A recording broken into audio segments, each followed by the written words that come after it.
Social media के मेरे दोस्तों, आपको सुमित गोस्वामी का सादर नमस्कार। अगर हम शरीरधारी जीवों की बात करें तो आदमी तो दो पैरों पर चलता है। जानवर और पशु चार पैरों से चलते हैं।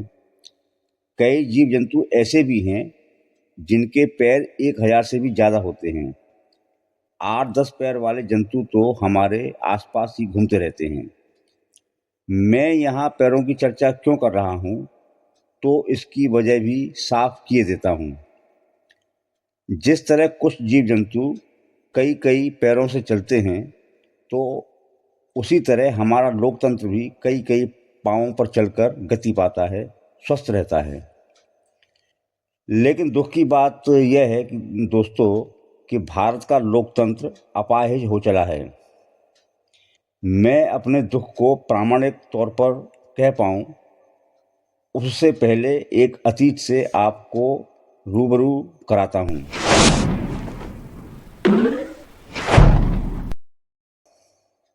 बात आज से 33 साल पुरानी 1992 की है।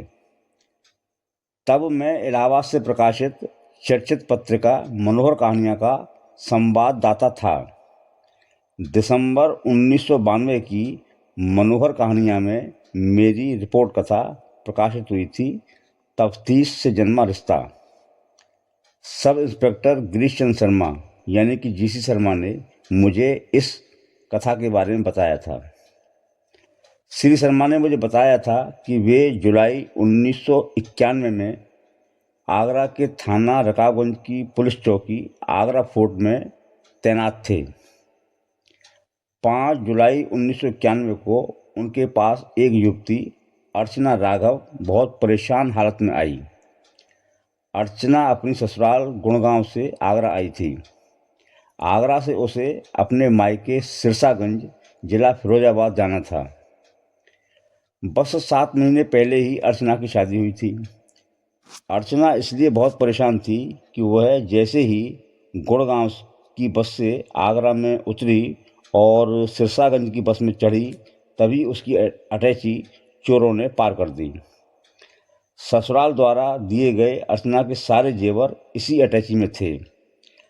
अर्चना राघव ने सब इंस्पेक्टर जीसी शर्मा के हाथ जोड़े और प्रार्थना की कि आप एक पुलिस वाले की तरह नहीं, एक भाई की तरह मेरी अटैची का पता लगाइए। अटैची नहीं मिली तो मेरे ससुराल वाले मुझे ही चोर समझेंगे। जीसी शर्मा ने कहा कि चिंता मत करो बहन, मैं भाई बनकर ही तुम्हारे मामले की तफ्तीश करूंगा। श्री शर्मा ने अर्चना को सिरसागंज वाली बस में बैठा दिया और तफ्तीश में जुट गए। उन्होंने अपने मुखबिरों को चारों ओर फैला दिया। अर्चना इतनी व्यग्र थी कि वह अगले ही दिन सिरसागंज से फिर आगरा आ गई। जीसी शर्मा ने उसे अपने घर में ही रखा। उनकी पत्नी निशा शर्मा ने अर्चना से कहा कि तुम्हारे भैया तुम्हारी अटैची का पता लगाकर ही रहेंगे, दीदी आप बेफिक्र रहें। जीसी शर्मा ने इस तफ्तीश को पूरा करने के लिए पूरी ताकत लगा दी थी। आखिरकार 5 दिन बाद अर्चना की अटैची मिल गई। उसके सारे जेवर भी मिल गए और चारों चोर अटैची के सहित पकड़े भी गए।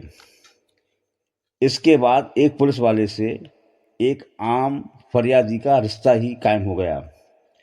अर्चना प्रत्येक रक्षाबंधन पर गुड़गांव से अपने मायके सिरसागंज भाइयों को राखी बांधने आती थी, तो पहले आगरा में उतरकर जीसी शर्मा को राखी बांधती थी, फिर अपने मायके जाती थी। भाई गिरीश चंद्र शर्मा अब कहाँ हैं मुझे पता नहीं। अब तो वो शायद रिटायर भी हो गए होंगे। दोस्तों, यह पुरानी सच्ची दास्तान मैंने इसलिए आप तक पहुंचाई ताकि यह समझा जा सके कि पुलिस आम लोगों के लिए कितने अच्छे किरदार भी निभा सकती है। वह कर्तव्यनिष्ठ होकर आम लोगों का भरोसा जीत सकती है, लेकिन सवाल है कि क्या पुलिस ऐसा करती है?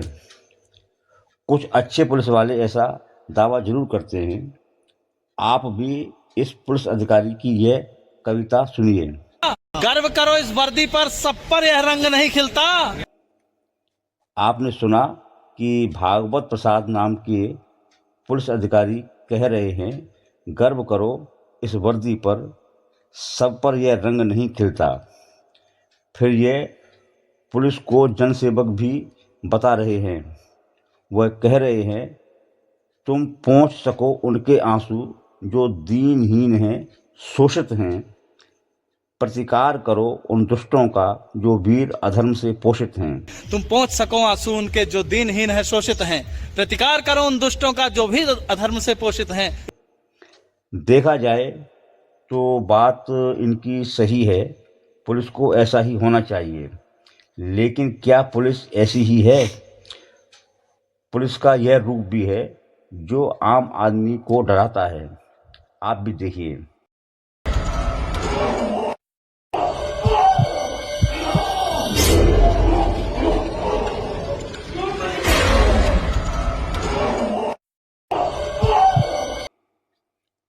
मैंने वीडियो के आरंभ में निवेदन किया कि हमारा लोकतंत्र कई पैरों पर चलता है, उसका एक पैर पुलिस भी है। और जिस पुलिस के लिए यह कहा जा रहा है कि गर्व करो इस वर्दी पर, सब पर यह रंग नहीं खिलता, तो उस वर्दी का यह रूप भी देख लीजिए जो दरोगा धनंजय सिंह दिखा रहा है। रेप की धारा हटाने के लिए 50 लाख रुपए मांग रहा है।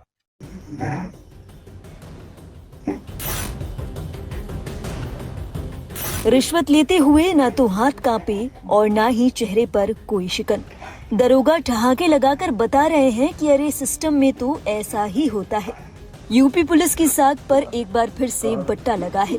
एक शख्स पर गैंगरेप जैसे गंभीर मामले का चार्ज हटाने की कीमत लगाई गई। रकम बड़ी थी तो दरोगा ने कहा कि इंतजाम करो, जब पूरी रकम का इंतजाम हो जाएगा तो लड़की का स्टेटमेंट ही बदलवा देंगे।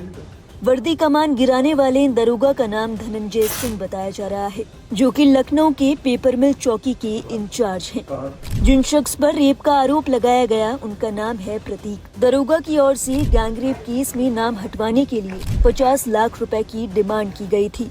पीड़ित ने कहा कि उनके पास 50 लाख रुपए नहीं है, वो केवल 10 लाख रुपए ही दे पाएंगे।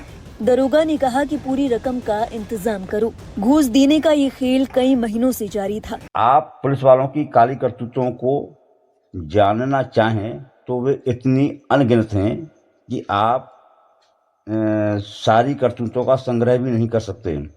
बहरहाल दोस्तों, यहाँ जो बात मैं कहना चाह रहा हूँ वो ये है कि हमारे देश को आज़ाद हुए लगभग 80 साल हो रहे हैं, और इतने सालों में सबसे ज़रूरी काम हम यह नहीं कर पाए कि पुलिस को भरोसेमंद बना पाए हों।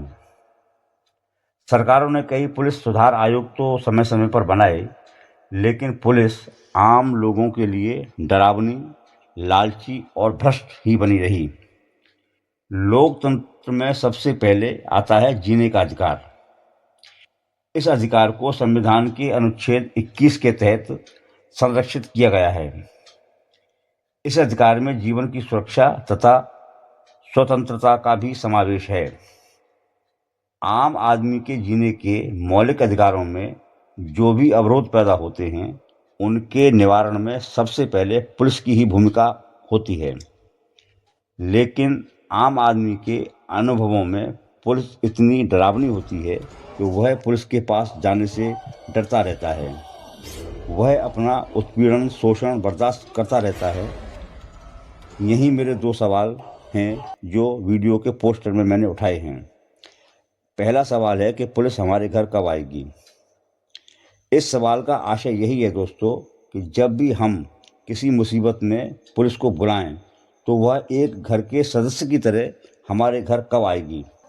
आम आदमी उस पर इस तरह भरोसा कर सके कि एक पारिवारिक शक्ति हमारे पास आ गई है, वह अपराधियों से हमारी रक्षा करेगी और अदालत से हमें न्याय दिलाने का काम करेगी।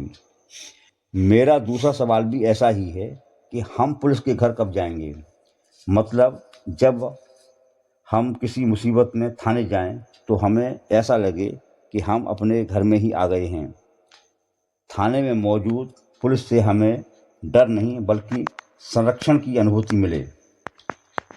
किसी भी प्रदेश का पुलिस का सबसे बड़ा अधिकारी हो या सिपाही स्तर का सबसे छोटा पुलिसकर्मी, पुलिस के कर्तव्य में यह कहीं नहीं आता कि वह सत्ता में बैठे राजनेताओं के मौखिक आदेशों का पालन करे। उसे लिखित आदेशों का पालन करना होता है, वो भी उन आदेशों का जो संवैधानिक दायरे में आते हों। पुलिस कानून और संविधान के प्रति ही जवाबदेह होती है, फिर भी पुलिस राजनेताओं के दबाव और प्रभाव में आकर ऐसे काम भी कर बैठती है जो आम आदमी के जीने के अधिकारों पर चोट करते हैं। सदियों सदियों राजतंत्र की गुलामी के बाद हमें लोकतंत्र का अभिभावक यानी कि गार्जियन मिला है। जैसा कि मैंने शुरू में कहा, लोकतंत्र एक पांव पर नहीं चलता, इसे सैकड़ों पैरों से गति करनी पड़ती है और इसका एक मजबूत पैर है पुलिस। पुलिस रूपी यह पैर लोकतंत्र का शुरुआती पैर है। पुलिस का भरोसेमंद होना निहायत जरूरी है। यह भरोसा कैसे कायम हो, इसके लिए सरकारों को, समाज चिंतकों को और आम आदमी को भी परस्पर बैठकर प्रयास करना होगा। और हाँ, पुलिस के अच्छे अधिकारियों को भी इसमें शामिल होना होगा। आज की चर्चा में बस इतना ही। मेरा आग्रह है कि ऐसी ही वैचारिक चर्चाओं में बने रहने के लिए आप मेरे चैनल को सब्सक्राइब करें, घंटी का बटन दबाएं और इस वीडियो को ज़्यादा से ज़्यादा शेयर करें। आपका बहुत बहुत आभारी, सुनीत गोस्वामी।